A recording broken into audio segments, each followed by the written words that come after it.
नमस्ते दोस्तों, आज की हम संस्कृत व्याकरण के अंदर पढ़ेंगे स्वर। ठीक है, जैसे हिंदी में इंग्लिश में अल्फाबेट होते हैं, हिंदी में स्वर व्यंजन होते हैं, उसी तरह से संस्कृत के अंदर भी स्वर और व्यंजन होते हैं। वैसे संस्कृत के अंदर जो स्वर होते हैं उनको अच कहा जाता है, अचः स्वरः। इस तरह से अच यानी जो एक प्रत्याहार होता है उसके अंदर आने वाले सभी वर्ण स्वर होते हैं। मैं आपको बना के भी बता देता हूं कि अच प्रत्याहार में कौन कौन से वर्ण आते हैं। ऐसे लेकर के च तक के सभी वर्ण जो होते हैं वो अच प्रत्याहार में आते हैं, जिसमें अ, ई, उ, री, री, ए, ओ और आई और औ। ठीक है, यही ऊपर लिखे हुए हैं। इनकी संख्या 9 होती है। संस्कृत के अंदर स्वरों की संख्या, ये आप ध्यान से याद कर लीजिए, इसको नोट कर लीजिए।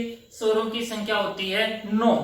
ठीक है, अब इन स्वरों को अलग अलग डिवाइडेशन विभाजित किया गया, जिनके अंदर इनको ह्रस्व स्वरों के अंदर दीर्घ स्वर और प्लुत स्वर कहा गया। ठीक है, हिंदी के अंदर या इंग्लिश के अंदर तो वैसे छोटे बड़े होते नहीं है, लेकिन हिंदी में और संस्कृत के अंदर ह्रस्व और दीर्घ और साथ के साथ एक प्लुत और होता है।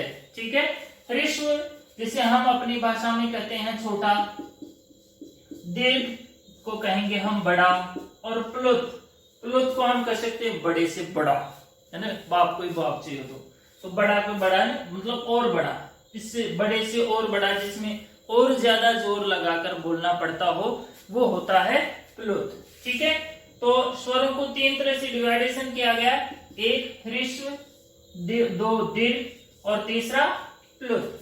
ह्रस्व, दीर्घ और प्लुत। ह्रस्व यानी छोटा, दीर्घ यानी बड़ा, प्लुत बड़े से बड़ा, जिसमें ज्यादा जोर लगाना पड़ता है बोलने में।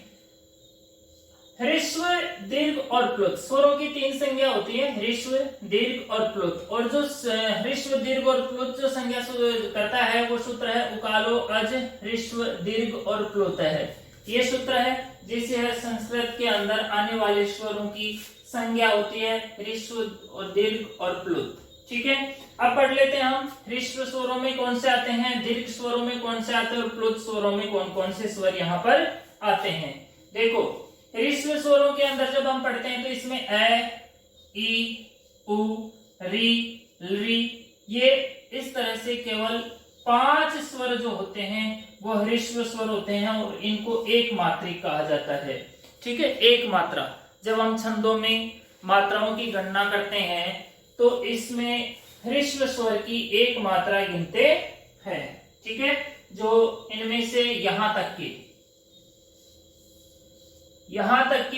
स्वर जो हैं वो होते हैं ह्रस्व स्वर। प्रश्न ये भी बन सकता है कि ह्रस्व स्वर कितने होते हैं, तो 5 होते हैं। प्रश्न ये भी बन सकता है कि ह्रस्व स्वरों कितने मात्रिक होते हैं, एक मात्रिक होते हैं, इनमें से कौन सा ह्रस्व स्वर है। ठीक है, तो ये हो गए ह्रस्व स्वर अ, ई, उ, री, री।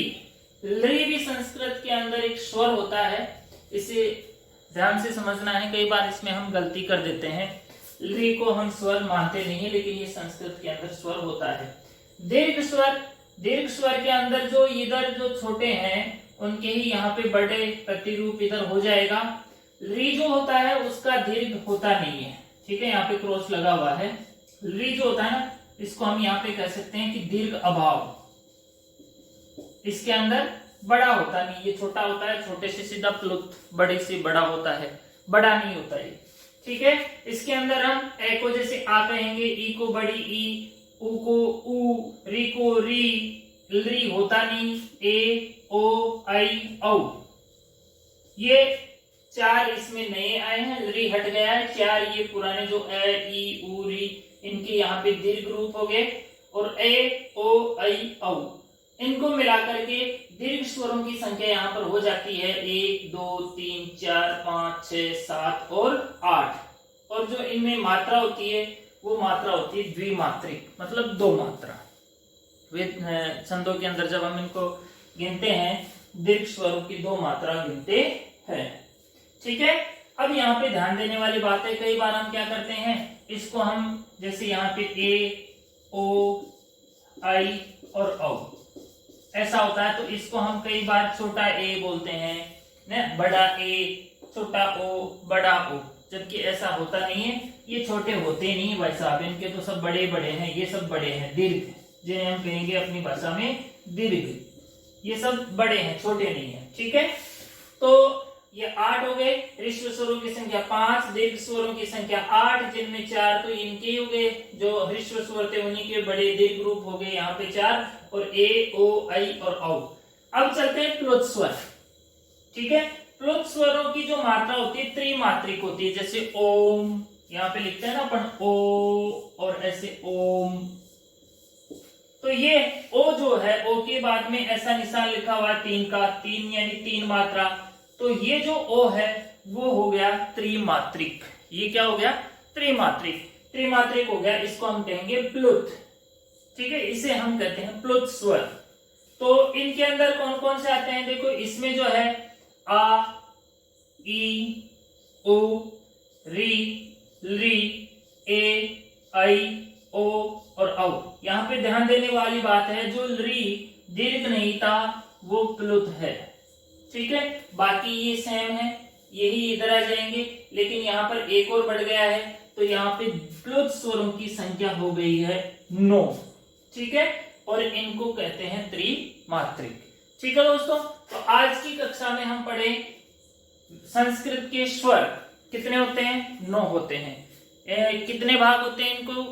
3 भाग होते हैं, ह्रस्व, दीर्घ और प्लुत।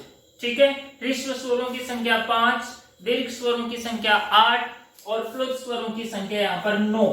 ठीक है, कौन सा स्वर है जो दीर्घ अभाव होता है? वो री। री दीर्घ नहीं होता, लेकिन ये प्लुत जरूर होता है। ठीक है, तो आज की क्लास में हमने पढ़े स्वर, ह्रस्व, दीर्घ और प्लुत। मुझे आशा है आप अच्छे से सीख गए होंगे। तो इसका स्क्रीनशॉट ले लीजिए, आप अपनी नोटबुक में आसानी से उतार सकते हैं। आपको कक्षा पसंद आई हो तो सब्सक्राइब करें, शेयर करें, लाइक करें। थैंक्स।